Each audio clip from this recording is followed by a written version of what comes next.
시사 끝나고 나왔을 때 운전대를 잡는데 살짝 흥분되더라고요. 거기 안 가면 영화가 끝이잖아요. 그렇죠? 여름에 어울리는 그런 대작 블록버스터가 있다라고 생각하시고 상상했을 때 거기에 딱 맞는 스타일의 기획과 연출의 영화다.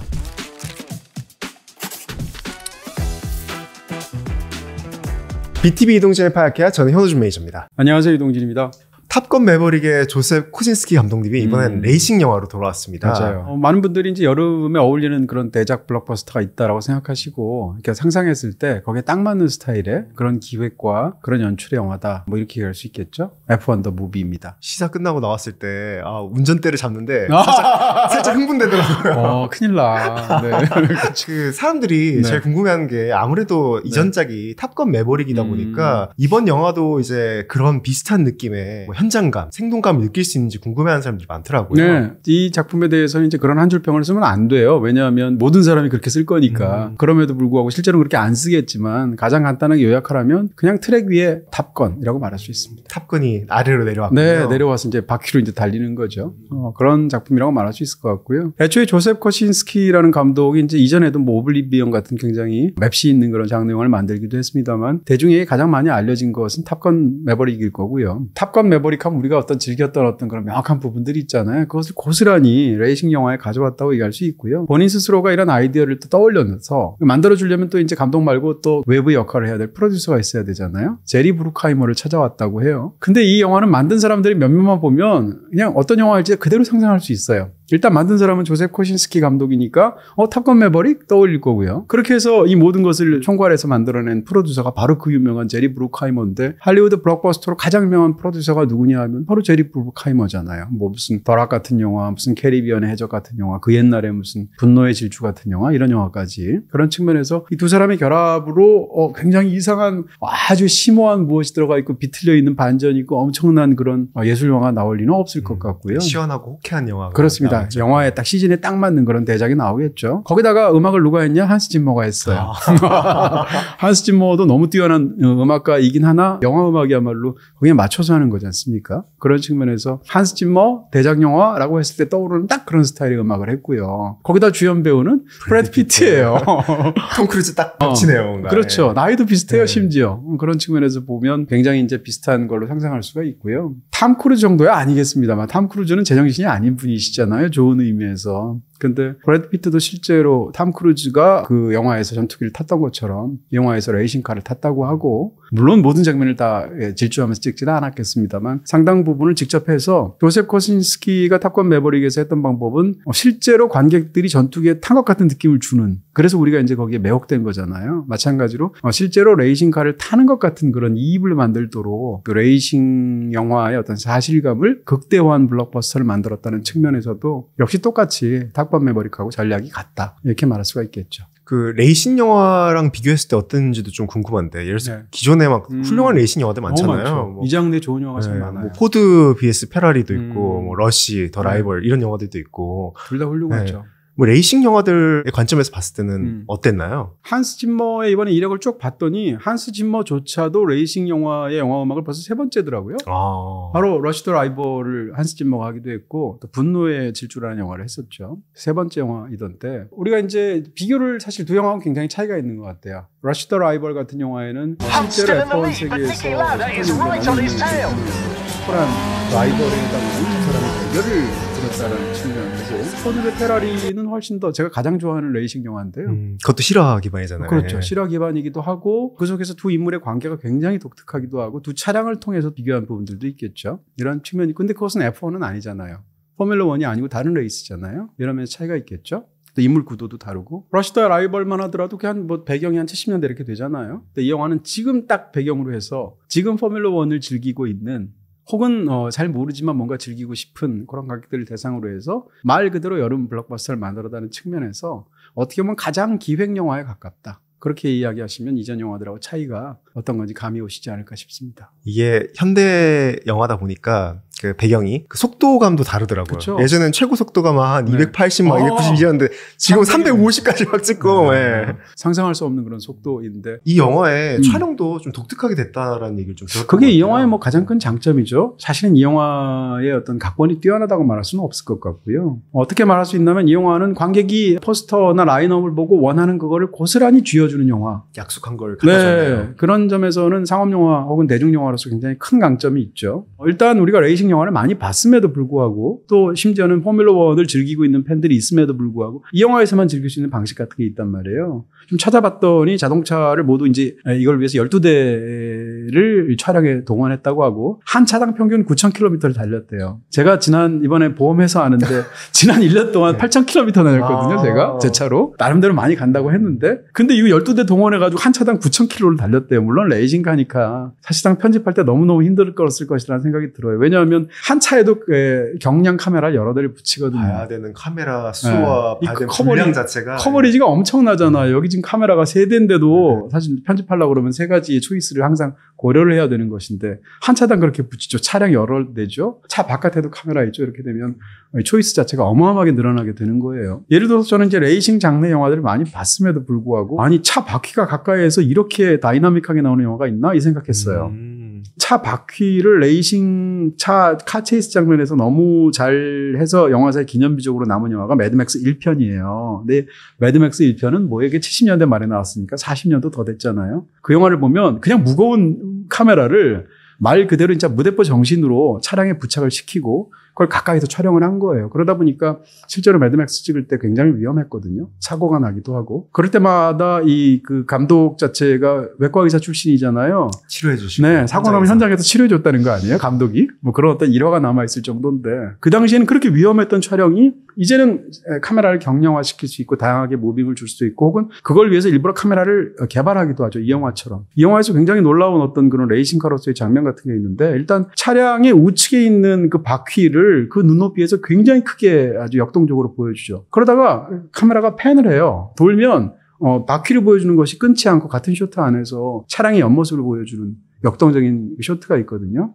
이런 것들은 사실상 그걸 가능한 카메라를 개발하고 그런 것을 무브먼트 같은 것을 가능하도록 기구들을 짜서 이걸 찍었다는 거 아니에요. 더군다나 이 영화는 그 F1 측에서 직접 그 레이싱 장면 촬영을 할 수 있도록 굉장히 적극적으로 협조를 해서 다른 영화에서는 볼 수 없는 장면들이 생동감 있게 들어갔다는 측면에서도 촬영 방식에서 굉장히 독특한 그런 장점들이 있었겠죠. 일반적으로 예를 들면 F1 팬들도 볼 수 없는 그런 앵글이겠죠. 저 그래서 걱정했어요. 이렇게 바퀴 근처에 있는데 돌멩이라도 밟아서 튀면은 카메라 망가지는 거 아닌가. 그래서 영화에는 편집이라는 과정이 있겠죠. 그렇죠. 네. 카메라도 아마 대여가 아니었을까. 그리고 뭔가 바퀴가 그렇게 근접해서 뭔가 소리를 내니까 마치 그 셰퍼드 톤처럼 무한 상승되는 그 있잖아요. 맞아요. 바퀴 그 달리는 소리가 살짝 그렇게 들리더라고요. 셰퍼드 톤을 또 제일 잘 썼던 사람 중에 하나가 한스 짐머였는데 이제 다크나이트. 네, 그때도 한번 제가 해설해드린 적이 있었죠. 어찌됐건 그런 사운드면 사운드, 지금 말씀드린 것처럼 이제 촬영이면 촬영. 무엇보다도 F1 그 레이스를 중계하는 방송을 보면 기본적으로 레이스를 잘 중계하도록 되어 있기 때문에 기본적으로 관찰자 입장에서, 관객 입장에서 떨어져서 보도록 그 영상들이 짜여져 있단 말이에요. 그 실제 레이스 장면들을. 요즘은 F1에서도 카메라 안에 차량 부착해서 굉장히 역동적으로 이입할 수 있는 장면들을 넣기도 하던데 그럼에도 불구하고 이런 영화가 보여주는 그런 이입의 정도하고는 차이가 크고요. 이 영화는 이제 차량을 직접 모는 조슈아라는 그 루키 혹은 베테랑인 소니라는 사람의 어떤 드라이빙 할 때 마음속에 이입하도록 하는 촬영의 가장 큰 그 목적이 있고 그 사실감이 목적이란 말이에요. 이런 측면에서도 촬영 부분에 있어서는 사실은 뭐 앞으로는 더 좋아지겠죠. 기술이 점점 발달하니까 어떤 부분에서는 후반작으로 해결했겠지만 상당 부분은 실제로 촬영에서도 해결한 그런 박진감 같은 게 사실상 이 영화 속에 있다 이렇게 얘기할 수 있습니다. 비다이렉트 샵에서는 모두 다 가능. 비다샵 가능.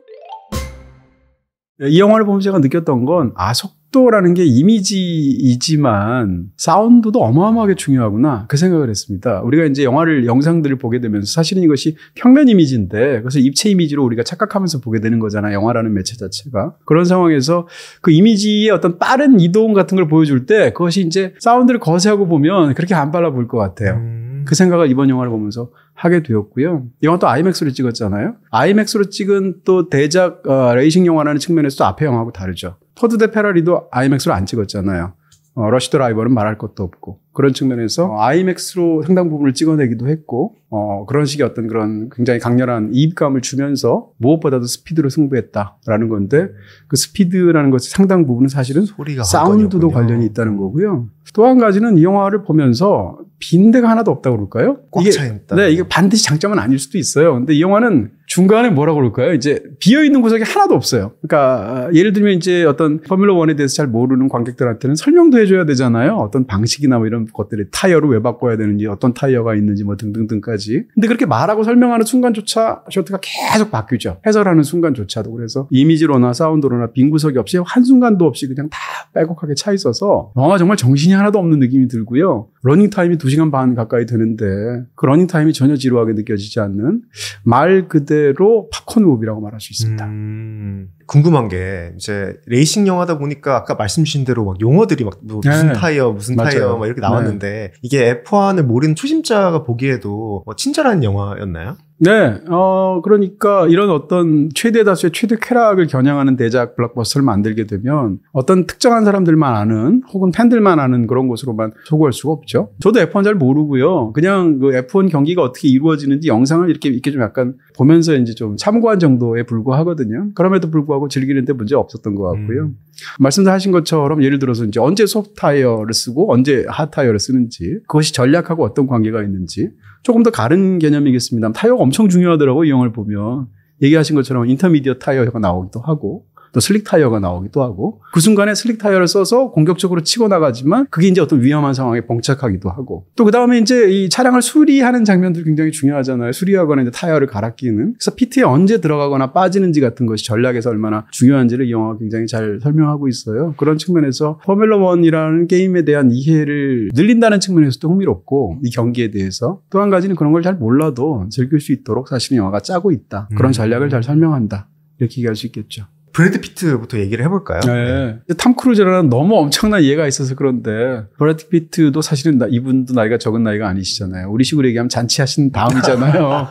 그렇잖아요. 미국에서는 잔치 안 하겠지만 요즘 뭐 한국에서는 안 하긴 하더라고요. 그런 상황에서 정말 이렇게 몸을 사르는 그런 연기, 블록버스터가 요구하는 제대로 된 연기를 해냈다는 생각이 당연히 들고요. 이 영화에서 이야기상으로 볼 때 가장 재밌는 건 사실 이 캐릭터 자체예요. 이 캐릭터가 이제 소니라는 사람인데 과거에는 굉장히 이제 각광받던 그런 레이서 출신인데 치명적인 사고를 1993년도에 당해서 그 다음부터는 이제 이 본류에서 이제 약간 벗어나서 상대적으로 덜 주목받는 경기를 전전하기도 하고 그 상황에서 이제 일이 안 돼서 택시까지 몰았던 사람이라는 거 아니에요? 그 다음에 인생에서 잘 안 풀려서 뭐 도박을 해서 이제 파산하기도 하고 이혼도 2번이나 하게 되고 이런 식의 어떤 인간적인 부침을 겪은 사람인데 이 사람이 이제 어떻게 생각하면 남아있는 것은 내리막밖에 없는데 갑자기 F1의 옛날 자기 힘을 이루었던 심지어 하비에르 바르뎀이에요. 네.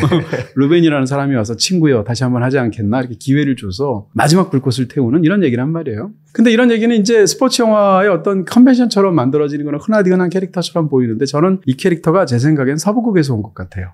예를 들면 달러 3부작에서의 클린트 이스트우드 같은 캐릭터예요. 시작하자마자 이제 F1은 아닌 경기에서 팀을 이끌면서 7등으로 달리기 시작해서 1등 하지 않습니까? 그렇게 성공했는데 상대 측에서 이제 성공을 했으니까 1년 더 계약하자라고 하는데 애초에 그 계약 내용에 따라서 표표히 떠나는 것으로 초반에 시작 장면이 끝난단 말이에요. 전형적인 떠돌아다니는 건맨 캐릭터고요. 그런데 평생 떠돌 거냐고 막 그렇죠. 얘기하잖아요. 근데 거기 이제 딱 이제 미련 없이 떠나지 않습니까? 그러다가 이제 마을에서 어떤 일이 생기면 거기 가서 악당을 물리쳐주는 뭐 이런 식의 서부 영화의 어떤 가장 대표적인 구조들이 있을 텐데 거기서 가져온 느낌이 있고요. 그런 것을 영화가 스스로 보여주기도 해요. 예를 들면 중간에 이제 여자 주인공인 케이트가 그런 말 하거든요. 당신 스스로가 멋지다고 생각하지 거울 보면서 네가 거울 보다 보면 야성에 가득 차고 거친 건맨 카우보이 같지? 이렇게 얘기를 하는 대사가 있어요. 그러니까 애초에 그런 식으로 만든 캐릭터거든요. 그런 측면에서 많은 부분들이 심지어는 이제 팀에서 루키에 해당하는 조슈아라는 사람 2명의 주인공이죠. 둘의 관계나 이런 부분 혹은 어떤 집단의 외부에서 들어왔다가 이 문제를 해결하고 뭐 어떻게 되는 어떤 방식이라든지 아니면 심지어는 마을에 처음 오게 되었을 때 표표히 말 하나 타고 이렇게 탁 오지 않습니까? 서부 영화에서. 등장신도 남달랐어요. 그렇죠. 등장신도 딱 다른 말을 하고 있는데 그 순간 딱 등장해서 이 걸어 들어오는 걸 묘사하잖아요. 미래라는 단어가 나왔는데 갑자기 그때 등장하고 그 사람을 지칭한 게 아닌데 그런 측면에서도 서부 영화에서 가져온 인물일 것이다. 사실상 서부국을 바꿔서 만든 그런 레이싱카에 관한 영화다 이렇게 말할 수 있습니다. 그럼 그 반대 대척점이 있었던 조슈아는 어떻게 보셨을까요? 네, 조슈아를 말하기 위해서는 또 다른 이 영화의 장르라고 말할 수 있는 이런 걸 보통 버디 무비라고 말을 하죠. 두 명의 짝패 영화? 이렇게 말할 수 있을 텐데 버디 영화도 여러 가지가 있어요. 근데 이 버디 영화에서 구색을 맞출 때 노익장과 나이 많은 다음 세대의 라이징 스타를 둘을 붙이는 그런 버디 영화에 흔하디흔한 구색이 있단 말이에요. 근데 그랬을 때 일반적으로는 어떻게 되냐면 이 노익장이 꼭 은퇴하기 전날이에요. 그러다가 무슨 사고가 나잖아요. 큰 사건이 생기고 그다음에 이 새로 신입으로 오게 된 이 루키는 어떤 특성이 있냐면 총도 잘 쏘고 굉장히 의욕도 충천하나 건방지죠. 네, 건방지기 이를 데 없고 또 이 노인에 대한 어떤 한 세대 위의 사람에 대한 공경 같은 게 없죠. 그래서 뭔가 좀 배워야 되는 사람이에요. 겸손도 배워야 되고 세상을 배워야 되고. 이러다가 이제 둘이 함께 해결하다가 서로 파트너십을 발휘하는 이런 흔하디흔한 루키 영화의 컨벤션이 있는데 그걸 가져왔어요. 가져왔는데 약간 비틀어서 좀 신선하게 집어넣은 구석도 없지 않습니다. 어떤 부분이었어요? 대표적으로 이런 부분에서 루키와 노익장이 함께 팀업을 하게 되는 영화에서는 새로 오는 뉴커머가 누구냐면 루키예요. 예를 들면 어떤 경찰서나 이런 곳에 오랜 세월 평생을 복무한 그런 베테랑 경찰관이 있단 말이에요. 근데 거기에 새로 막 경찰대학교를 졸업해가지고 들어온 파릇파릇한 신입이 있단 말이에요. 근데 얘가 사고 멍치고 뭐 이러면서 벌어지는 얘기를 보통 쓰거든요. 여기는 반대고요. 팀의 에이스가 원래 이 파릇파릇한 이 루키라고 말할 수 있고요. 반면에 여기에 이제 백전노장으로 이 뭐 떠돌다가 사실상 F1을 30년 이상 떠나 있던 사람이 여기에 권토중내에서 벌어지는 일이란 말이에요. 이런 면에서 구조 자체가 굉장히 다르다. 그러네요. 네. 오자마자 어떻게 몰아야 되는지 작동법부터 배우잖아요. 그렇죠. 그것도 사실은 이 인물이 가장 매력적으로 보인다는 것이 처음에 와서 이제 그 예열을 하기 위해서 이렇게 한 바퀴 이렇게 쭉 돌지 않습니까? 이거 포메이션 랩이라고 하잖아요. 포메이션 랩을 돌 때 작동법을 몰라서 어떻게 출발시킬지를 몰라가지고 모두를 전환 못 시켜서 혼자만 출발 못하는 장면이 있어요. 그래서 굉장히 이제 비웃음을 사게 되는데 알고 보니까 전략이었잖아요. 그렇죠. 바퀴를 네. 더 예열시킬 수 있는. 네. 그렇습니다. 늦게 출발하면 남들 다 가고 나면 뒤늦게 출발하면 훨씬 더 달릴 수 있는 여지가 많으니까 예열을 할 때 그냥 한 번 도는 게 아니라 제대로 예열을 시킬 수 있어서 오히려 본 게임에 유리하게 되는 남들은 기다려야 되는 네, 그런 식의 어떤 생각을 갖고 있는데 이 인물이 계속 그렇거든요. 예를 들면 중간에 뭐 카드를 칠 때도 보면 사실은 진 줄 알았는데 이겼다든지 혹은 처음에 상대방하고 막 감정이 안 맞아서 싸우는 것처럼 보였는데 사실은 일부러 자극을 했다든지 이런 식의 굉장히 독특한 겉과 속이 달라 보이는 알고 보니 따뜻한 남자였어 뭐 이런 거 있잖아요. 알고 보니 다 좋은 거네요. 그렇죠. 알고 보니 다 전략이었고 그렇죠. 알고 보니 돈만 하는 것 같았는데 사실은 제대로 휴머니티 그 자체인 사람 뭐 이런 거 있잖아요. 예를 들어서 클린트 이스트우드가 그런 연기를 과거에 잘하기도 했었는데 이런 식으로 이 남자가 갖고 있는 어떤 개성을 최대한 살린 게 스토리에서 가장 큰 강점을 이루는 작품이다라고 말할 수 있고요. 또 한 가지는 그것뿐만 아니라 이 경쟁 구도 자체가 러시 더 라이벌 같은 영화에는 일제 서로 다른 팀에 있는 에이스 두 사람이 대결하는 거잖아요. 그다음에 포드 대 페라리 같은 영화에는 한 명은 레이서로 하고 한 명은 이제 그걸 뒤에 서포트하는 역할로 이제 팀업을 하는 거잖아요. 근데 이 영화는 F1에서 이제 각 팀마다 2명씩 출전하니까 같이 출전하는 이 선수에 관한 거란 말이에요. 같은 팀이기 때문에 어떻게 해야 되냐면 당연히 협력을 해야 되죠. 근데 또 이 둘 사이에서는 또 약간 라이벌 구도로 대결 구도가 펼쳐지기도 한단 말이에요. 다시 하면 버디 무비로서 두 사람의 관계가 서로 경쟁하는 관계이면서 동시에 협력하는 관계죠. 이런 면에서도 차이가 있다. 전 그 구조가 되게 그 픽사의 카3의 캐릭터들이랑 되게 비슷하다는 생각이 들더라고요. 버디이면서 신예이면서 노장이면서 서로 무시하지만 나중에는 화합에 이르게 되는 레이싱 영화에 사실은 카도 있었네요. 네. 그 생각을 할 수 있을 비슷하더라고요. 텐데. 네. 이런 특징도 있습니다. 굉장히 독특한 특징 중에 하나는 일반적으로 이렇게 레이싱 영화에서 뭐 우승을 하거나 준우승을 하거나 혹은 꼴찌가 되거나 하려면 상대방도 그 못지않게 부각을 시켜줘야 이게 재미가 있거든요. 근데 이 영화는 철저하게 함께 레이싱하는 상대팀을 무시합니다. 거의 묘사도 안 해요. 코너 같은 데서 이렇게 추월할 때 정도에만 무슨 베테랑인 사람으로 이렇게 잠깐 소개하는 정도란 말이에요. 다시 말하면 상대 팀의 에이스들을 캐릭터라이징을 하지 않아요. 그러네요. 네. 바로 그렇기 때문에 이 모든 이야기와 드라마는 사실상 이 팀 안에서 다 나오게 되는 거고요. 그래서 대결 구도나 이 경쟁 구도도 팀 안에서 성립하거든요. 이런 측면에서도 집단 내부를 다루는 굉장히 흥미로운 스포츠 영화로 볼 수 있는 측면이 있습니다. 잠시만요. 유튜브 프리미엄 무료로 쓰는 법 궁금하신가요? 인터넷과 BTV 신규 가입하면 유튜브 프리미엄 6개월 무료예요. 진짜? 대박. 여기서 끝이 아니죠. 상품권 가입 혜택은 물론 온라인 전용 추가 할인까지. 이거 어디서 가입해요? SK 브로드밴드 비다이렉트 샵에서 지금 바로 확인하세요. 뭐 스토리적으로 봤을 때 이게 뭐 장르적인 요소들을 되게 많이 차용한 것 같은데. 그렇죠. 요즘은 이제 어떤 특정한 장르 좀비 영화가 나온다고 해도 좀비 영화를 그냥 고전적인 좀비 영화를 만들지 않죠. 약간 하이브리드로 섞지 않습니까? 그래서 좀비 영화에다 SF 영화를 넣는다던가 아니면 28년 후처럼 성장 영화나 가족 영화를 넣는다던가 어떤 사람들은 아니 좀비 영화에서 왜 성장 영화, 가족 영화? 우리는 좀비 영화를 보고 싶은데 라고 말하는 분들도 있겠습니다만 사실은 그런 것 자체가 이런 하이브리드 자체가 거의 모든 장르 영화의 전략처럼 지금 사실은 짜여져 있고요. 이 영화는 아까 말씀드린 것처럼 약간 서부극을 참고로 한 그런 레이싱 영화라고 말할 수 있고 이야기 구조로 보면 버디 무비이기도 한데 그 속에서 이 모든 이야기가 가닿는 것은 이런 거예요. 영화에서 보면 굉장히 각본에서 힘을 준 두 장면이 있어요. 상대방은 단역에 가까운 사람을 등장시켜서 초반 장면이니까 설명할 수 있죠. 오늘 지금 스포일러 없이 말씀을 드리고 있는데요. 자기가 굉장히 단골로 가는 식당에 웨이트리스가 있죠. 가서 약간 고민된단 말이에요. 이제 와서 F1으로 오라라고 해서 런던으로 가는 1등석 티켓을 받은 거 아니에요? 티켓을 보여주면서 당신이라면 굉장히 이렇게 좋은 기회를 누군가가 제공했을 때 받아들이겠습니까? 라고 이제 웨이트리스한테 물어보니까 얼마 주는데요? 이렇게 물어보죠. 했더니 돈은 중요한 게 아니에요. 라고 하니까 그럼 뭐가 중요해요? 라고 물어보는 순간 대답 안 하고 딱 끊죠. 그리고 그 다음에 이제 런던으로 간단 말이에요. 똑같은 장면이 사실상 영화의 맨 마지막 장면에 나와요. 이 두 가지가 결국 이 질문에 대한 대답이 이 이야기의 핵심이 되는데 사실은 그 대답을 합니다. 이 두 사람한테는 안 하는데 어디서 하냐면 자세히 말할 수는 없으니까 라스베가스 베란다에서 해요. 테라스에서 한단 말이에요. 그러니까 그 대답이 사실상 이 영화의 핵심이라고 말할 수 있을 텐데 다 보고 나니까 결국 우리한테는 굉장히 익숙한 얘기. 이게 논어에 나오는 얘기거든요.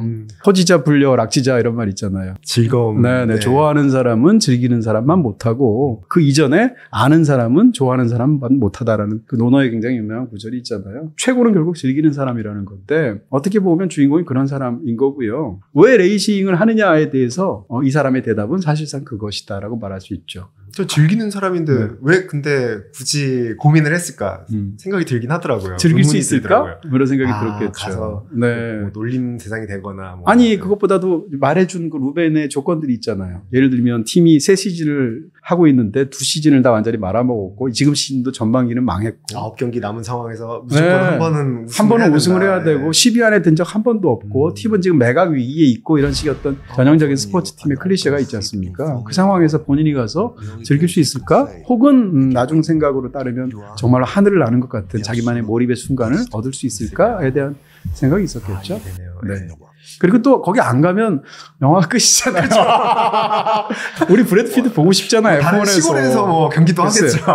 브래드 피트가 택시 드라이버 하고 이런 영화. 네. 그것도 재밌을 것 같은데요. 그것도 컬래터럴 같은 영화죠. 탐 크루즈가 이제 또 거기서 이제 택시를 모는 건 아니고 택시 승객으로 나오는 거지만 다른 영화가 될 거고요. 어쨌건 이 영화에 딱 맞으려면 또 가서 또 이렇게 한번 뒤엎어 줘야죠. 2시간 반이나 되는 러닝타임에 대해서는 어떻게 보셨나요? 그러니까 이 9번이나 경기를 치르는데 이 2시간 반 그리고 이 9번의 경기가 꼭 필요했을까라는 생각도 들더라고요. 네, 뭐 예를 들어서 미키 7을 미키 17으로 바꿨잖아요. 미키 17로 바꿔서 봉준호 감독이 만들었잖아요. 그 얘기인즉슨 17번 죽고 사는 미키를 계속 보여줄 건 아니란 말이에요. 어떤 미키는 잘 보여줘요. 17과 18은 잘 보여주지만 중간엔 그냥 대충 1초 나오고 죽는 그런 미키도 있단 말이에요. 마찬가지로 그런 어떤 패를 만들기 위한 방식하고 관련이 있을 거고요. 플롯을 꾸릴 때.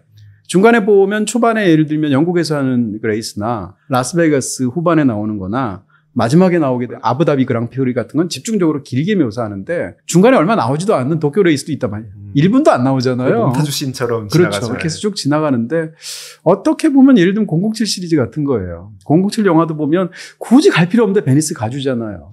그렇잖아요. 굳이 갈 필요 없는데 핀란드 가주잖아요. 이런 식으로 세계 곳곳을 누빌 때 느끼는 우리 어떤 시각적인 화려함 같은 것도 있고요. 또 이 레이스의 장대함도 느끼게 되고 실제로 또 F1이 그러기도 하잖아요. 이런 측면에서도 여름 블록버스터에 굉장히 잘 맞는 그런 것을 그냥 구조를 차용한 거죠. 이 영화가 참 약속한 것을 가져다 주긴 했는데 뭐 단점들도 있을 것 같아요. 장점과 단점이 명확한 영화라고 말할 수 있을 것 같고요. 이 영화가 보기에 그렇게 보이는데 실제로 봤더니 바로 그런 거다라는 건 이 영화의 큰 장점일 수도 있지만 단점일 수도 있단 말이에요. 내가 보기를 원하는 것을 정확하게 그것만 보여주는 영화라면 글쎄 저는 이런 생각이 들죠. 기대를 좀 깨야지 도파민도 발동되고. 네, 기대를 깬다기보다는 그러니까 예를 들면 이런 거죠. 어떤 사람들은 28년 후 같은 영화를 보러 가서 나는 좀비 영화를 보러 갔는데 왜 이상한 게 나오는 거야? 라고 얘기할 수 있지만 저 같은 사람은 좀비 영화를 보러 가는 게 아니고 영화를 보러 가거든요. 그러니까 저는 어떤 영화를 볼 때 그 영화를 장르에 가두어서 그 영화에 대한 상상을 하고 있지는 않거든요. 좀비 영화로서도 훌륭한 영화를 보여줘도 훌륭하고요. 좀비 영화임에도 불구하고 이제껏 좀비 영화가 구사하지 않았던 어떤 것들을 신선하게 보여줘도 놀라면서 또 그 영화를 즐길 수 있거든요. 양자가 다 있는 건데요.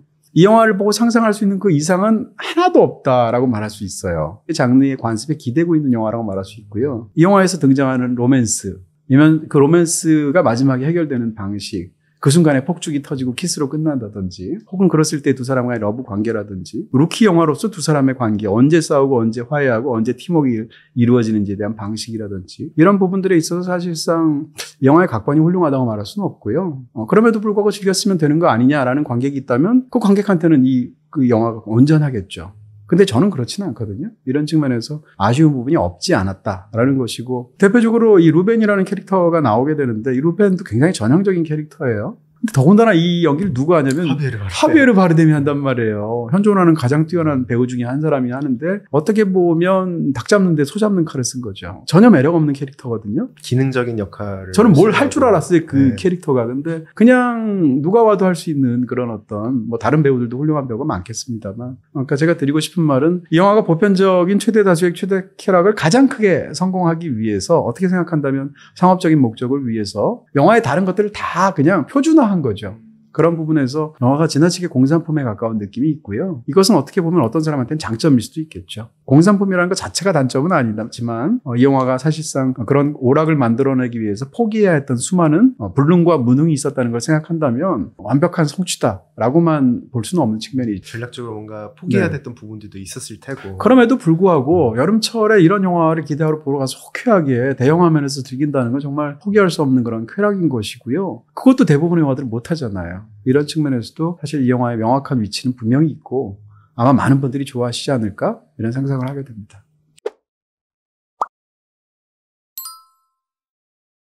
평론가님, 그러면 이 영화를 보기 전에 뭐 이 레이싱 영화들 뭐 추천할 만한 작품들이 있을까요? 네, 그냥 이상하게 어떤 특정 소재에서 좋은 작품이 많이 나오는 소재들이 있어요. 예를 들면 권투 영화 중에 걸작들이 많단 말이에요. 그다음에 레이싱 영화 중에서도 단순히 시각적인 쾌감만을 해결해 주는 것이 아니라 너무 잘 만든 그 자체로 그런 영화들이 있어요. 아까 제가 말씀드리기도 했던 포드 대 페라리 꼭 소개해드리고 싶고요. 많이 보셨겠습니다만, 또 러시 더 라이벌도 참 잘 만든 영화거든요. 이 두 편의 작품 여러분께 추천드리겠습니다. 저희가 오늘 소개해드린 영화와는 다르게 그 레이싱하는 장면뿐만이 아니라 그 레이싱 트랙 밖에서의 그 인물들 묘사도 참 잘했던 것 같아요. 그렇죠. 어떻게 보면 서로 이제 그 영화에 있는 게 이 영화에 없을 수도 있고요. 반대로 이 영화에 있는 게 거기에 없을 수도 있겠죠. 어떤 그런 장단점을 함께 비교해 볼 수 있는, 어떻게 보면 이 영화는 굉장히 심플한 쾌락이 있는 영화고요. 지금 추천해드리는 두 편은 훨씬 더 복잡한 구조들을 가지면서 다양한 어떤 부분들을 만족시키는 작품, 이렇게 설명할 수 있겠죠. 포드 대 페라리, 러시 더 라이벌은 BTV 그리고 모바일 BTV에서 볼 수 있습니다. 이 영화를 시작으로 앞으로 여름 블록버스터들이 기대되는 작품들이 많이 남아있어요. 네, 벌써 이미 시작했다고 볼 수 있겠죠. 뭐 예를 들어서 탐 크루즈님이 나오시면 여름 시작한 거잖아요. 그렇죠. 그래서 미션 임파서블이 이미 시작했고요. 사실 이 끝에는 이제 성룡이 나와야 되는데 이제 그분은 이제 좀 약간 요즘 그렇죠. 또 관절염도 있으시고 힘드시니까. 네. 슈퍼맨, 뭐 판타스틱 4, 네, 뭐 굉장히 많은 영화들 어떻게 나올지 궁금해집니다. 다음 영화 또 뭐 다룰지 기대되네요. 네, 이거 마치도록 하겠습니다. 감사합니다. 고맙습니다.